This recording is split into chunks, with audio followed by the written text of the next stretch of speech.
All right, here we go, ladies and gentlemen. It is finally time. The co-main event, Tom Aspinall taking on Blaydes. This is a rematch. Oi.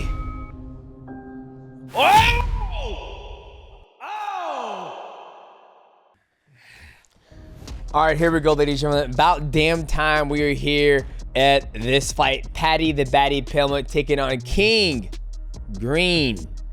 Ah, shit. King Green, here we go. We already know Paddy Pimblett's gonna come across the distance and jump in that ass. He's gonna get in the void and get in that ass. Wow, Bobby Green shoots for a takedown. Oh, it's going for a guillotine. Oh, that's deep. Oh, he gets his head out. We're going for a triangle. That's in deep. That is in deep. Sleep. Damn. Put him to sleep. Damn. See, if you look at Paddy Pimblett when he fought in his earlier days, he would do, like when they would exchange, it would get into submission and he would just attack everything. Woo! There's other ways to win the fight. You don't even have to hit somebody to win a fight in mixed martial arts. You can just grapple them and don't even have to hit them. Ba-boom! Shooter! All right, here we go, ladies and gentlemen. It is finally time. The co-main event, Tom Aspinall taking on Blaydes. This is a rematch. All right, here we go. Here we go. He didn't touch his hand. He touched shoulder under his hand. He did that before, and Jon Jones was like, you trying to size me up. Here we go. Oi. Oh! Oh! Oh! Oh! Oh! Dude. Here's the thing. He's in and out. He's in and out. 1-2 real quick. 1-2 real quick. Now, when he does that, he is in a position to be countered, but he's so quick as a heavyweight. He's very, very quick as a heavyweight. Like, he moves better. Like, his rhythm is a lot cleaner than Jon Jones on the feet. Jon Jones doesn't have a rhythm. Jon Jones is more like he stands still, he waits. Jon Jones doesn't move. He reminds me of a young Andre Arlovski. You guys go back and watch Andre Arlovski when he had all his blonde tips, the fangs, and the chest hair. He moved so damn well back and forth that's what Tom Aspinall reminds me of. But very, very nice knockout by Tom Aspinall. All right, now he's got one more. All right, here we go, boys. Here we go. Here we go. Here we go. Now, give it away. Give it away. Give it away now. Leon Edwards taking on Belal Muhammad. Like I said before, I'm going with Leon Edwards. I think he is in his own now, coming in as a champion. 5:36 a.m. Damn, 6'2 to 5'11. Look at the size difference in that. Nice. A sniper needs opportunity to set up, right? And Belal just walked across the void, grabbed him, took him down. Another one. Belal is just walking him down in the void, and he's getting to a distance where Leon Edwards is almost kind of confused. He doesn't know if he's blocking like this. He's like, do I clinch or what? He seems almost lost in that void when somebody comes in cross of it, because remember, he's a sniper. He needs the chance to set up like a sniper, you know, trying to, you know, take somebody out. It needs time to set up. It needs time to wait. Damn, Belal's fucking working him on the ground. Shut the up, crowd. It's mixed martial arts. If you don't want to watch grappling, then go watch Muay Thai. If you don't want to watch people actually do some exchange in jiu-jitsu, go watch slap fighting. There's things for you guys. Yeah, tell him, Maverick. See, now Leon Edwards does this a lot. When he's getting out grapple, he'll start to grapple people, which I'm not the biggest fan of it. I think he's stronger. Oh, hey, I'll take that back. I think he's stronger with the striking ability. But I also think him doing this, also, look at that knee to belly. Knee to the belly right there. Knee to the belly. Ooh, good job. Ooh, we got a fight on the hands, boys. We got a good fight. Yes, sir. All right, he landed right on his head. Oh, lock that shit up, baby. Lock that shit up. Armbar, armbar, armbar, armbar, armbar. Now, Belal has him in a body triangle. Now, in order for him to get out of that, he's got to go against the cage to get that. Well, they both did a body triangle weird today.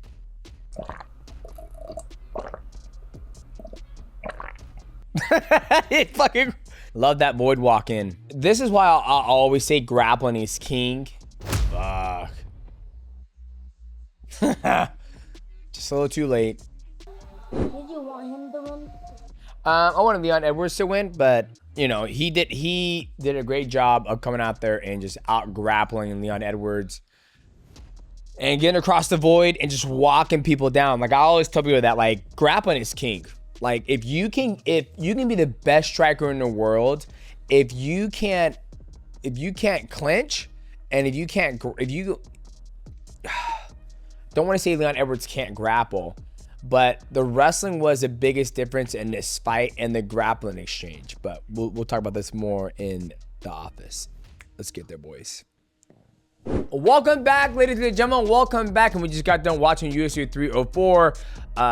Okay, let's start. Obviously, let's start off by congratulating the brand new champion, Belal Muhammad. I picked Leon Edwards because I thought Leon Edwards was the cleanest striker, and he was the cleaner striker. We'll go over that at the very end of this breakdown. And then we have Tom Aspinall retaining the interim champion of the world. As far as I'm concerned, he's the heavyweight champion of the world. He's got way more wins in the heavyweight division and way more title defenses in the heavyweight division than Jon Jones. And then underneath that, we had Bobby Green getting slept by Paddy Pimblett. Another key fight undercard that we were talking about in the build-up was the flyweight fight against Manel Kape taking on Muhammad Mokaev. Okay, so guys, let's talk about the flyweight fight. I saw something on the internet, and I saw that Mokaev did a press conference after the fight against Manel, and he said that the UFC wasn't going to re-sign him if he did the same wrestling style that he did against Manel Kape. He's a grappler, right? His striking is good, but it's not as good as Manel Kape, where he can set up and get close and pop, and try to walk somebody into a shot or fight in a clinch. Now, when I heard him say that at the press conference, this makes me to believe that I would not be surprised if one day the UFC gets away, basically lets the flyweight division go. Now you guys are like, well, the flyweight division is in a good spot. Is it? Is it in a good spot? Is the flyweight division making a lot of money? Because I think we're seeing a repeat of what I did in the past when I was such a dominant champion. I honestly think in the past there was more likable characters. You had John Dotson, you had Kyojo Horiguchi, Japanese athlete. You also had Joseph Benavidez, you had Joe B, you had Ian McCall, Uncle Creepy, you had the mustache, you had myself, Mighty Mouse, the gamer. Now, when I look at the flyweight division today, you have Alex Pantoja, who's pretty much beat the top 6 or 7 athletes. And then you have, you know, there's not as much stars in that flyweight division as it was in the past when I was fighting. That is my personal opinion, but I would not, my gut tells me that if they are talking to one of the best athletes in the world in the flyweight division who's undefeated, talking about not re-signing him, put that in your mind. Is this an entertainment or is this a sport? In a sport, you want to have the best athletes fight the best athletes. And if an athlete chooses to out-grapple his opponent to show him he's the better fighter, then you keep that man on the roster. I don't give a fuck if he can't knock somebody out. It's about who is the best fighter in the world. So obviously that fight was very lackluster, but in the day, I think after watching that fight and after hearing what Mokaev said at the press conference about him, the UFC speaking about his performance, about how he goes about doing it, makes me feel that I would not be surprised if they forced the flyweights to go up to 135. Okay, but shout out to Mokaev for winning his fight and doing what he had to do to get the victory over a dangerous Kape. Okay, now let's go to Paddy Pimblett taking on Bobby Green. Like I said before, I love Bobby Green. He has that style where he likes to run his mouth in the fight, talking shit to his opponent. Hands are down by his knees, and he likes to wait people come across that distance and that void and then land that right hand, and he comes across with a 1-2. Now, Paddy Pimblett was very, very patient on the feet. Typically, he's the one going berserker across the void and just started an exchange. But Bobby Green did something very different. He shot a double leg, and then that's when the fight ensued. The chaos happened. They both clash. He picks him up. Paddy Pimblett gets a guillotine. Beautiful transition from Paddy Pimblett with a guillotine. He goes from the guillotine to the triangle, and the triangle to a triangle armbar. By the time he was going to put on the armbar, he already put Bobby Green to sleep, aka his name is King Green now. Now, I love that Paddy Pimblett was able to do that. If you go back and watch his old fights, he would do the exact same thing. People shoot in, pick him up, he'll lock in a triangle, and then he'll end up finishing the guy that way. So Paddy Pimblett is legit. I think we just wanted to see him fight enough. Now he's ranked. I would love to see him fight another ranked athlete in the lightweight division, and hopefully he didn't take much damage. Hopefully we get to see him fight one more time at the end of the year, and then hopefully, you know, break it into the top, you know, top 5, and then after that keep going up and maybe fight for world championship sometime soon. I think he will fight for world champion because I think he has all the skills. He has a charisma. He has a huge fan base, and I think his style will be good for that lightweight division. I mean, could you imagine him versus Islam Makhachev or him versus Charles Oliveira? I mean, that'd be a great fight right there. Have him fight Charles Oliveira, or shit, if Conor McGregor and Michael Chandler fight, have him fight Michael Chandler. I think there's some good fights for Paddy Pimblett in a division. I think he'll do very, very well, and he's also still very, very young. Okay, obviously we had prize picks going, and with the prize picks, ladies and gentlemen, if you followed my thing, I did pick one. We posted it on there on the prize picks, and we came up short. Mokaev went. He didn't cover his 38 significant strikes. He only threw 30 significant strikes, which, if he was more aggressive, he would have got that. So, guys, make sure you go to your app store, download PrizePicks. And when you do that, use my promo code MIGHTY. They'll match up to $100 of your deposit. But the one ticket that we did win for a nice, clean ding-a-ling of $1,500, I went with Molly with less 32.5 significant strikes. That's what she landed. We won 71.5. And then Bobby Green, less 77.5 significant strikes. And then Tom Aspinall, less fight time, 5.5 minutes. And then Leon Edwards, like I said before, he is a quality striker, not a quantity guy. We went less with 82.5 significant strikes, and that cashes out the mighty team $1,500. So, boys, make sure you get into the game next time. The big fights are around UFC 305, and when you do that, use my promo code MIGHTY to match up $100, and make sure you guys stay tuned for the next round as I drop my mighty pick. Moving on to the next fight on the card, Tom Aspinall taking on Curtis Blaydes. Now, Tom Aspinall is, like I said before, this is a polar bear taking on a black bear. Two big guys. Tom Aspinall, I was very impressed at how he moves on the feet. I think his rhythm reminds me of a very young Andre Arlovski. And Tom Aspinall, when he moves, he has these very good feints. He was going feinting to the body, feinting up top, and I would say he is exposed when he does strike, right? But in order to land the power, you got to put yourself in the fire. When he threw the 1-2 and they were exchanging, there was a couple times that Curtis Blaydes hit him and he started to move his head, and then Tom Aspinall got back out, and then Tom Aspinall came in with a 1-2. Now that 2 necessarily didn't land, but it did knock Curtis Blaydes off balance. And when he knocked Curtis Blaydes off balance, he ran across the distance of void, got on his back, and ensued in some punches. Now, a lot of people are saying that it was an early stoppage. You know, we always say it's an early stoppage, and you don't want to be in a position where the ref has to make that decision for you. But at the end of the day, I think the biggest thing is that I think we need to see Tom Aspinall fight Jon Jones. The reason why I say that is because you have a guy who is very exciting, he's very explosive, he's very good, and he's the interim champion. He's got way more wins in the division than Jon Jones does. Way more wins in the division than Stipe has. Stipe hasn't fought since Francis Ngannou has fought in the UFC. But Francis Ngannou has fought 2 boxing matches. I mean, I give even more lists why the Stipe Jones fight. What is this? I mean, the fight is irrelevant now that you have a heavyweight that's not even active in the division.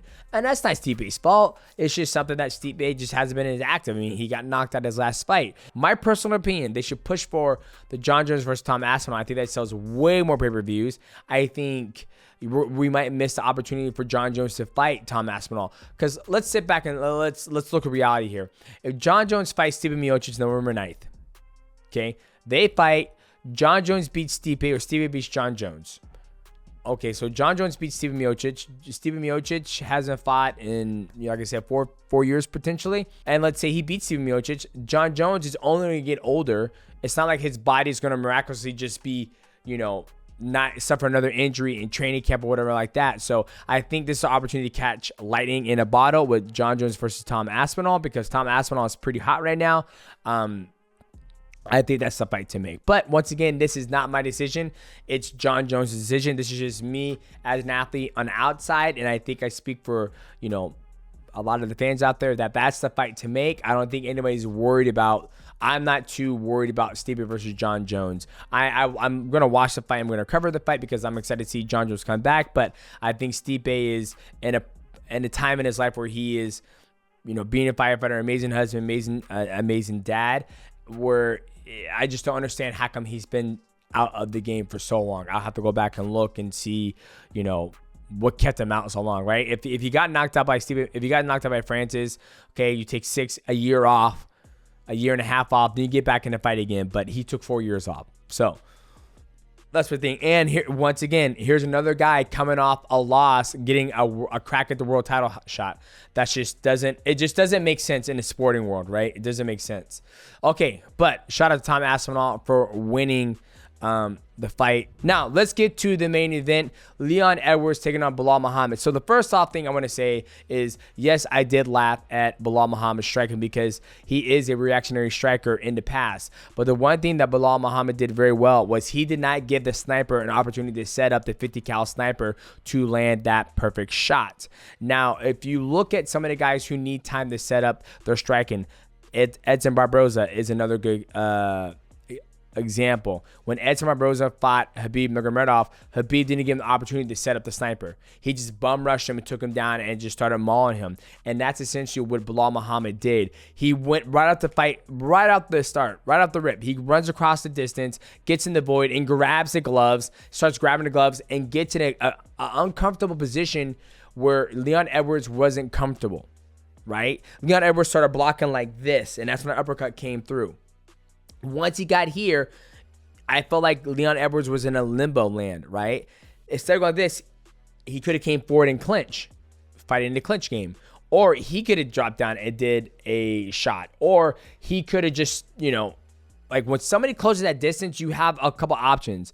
He closes the void, he's in the void, he grabs my gloves. I can either come over the top and elbow or clinch him or shoot. Don't let him shoot first. You shoot, and you ensue in the wrestling exchange.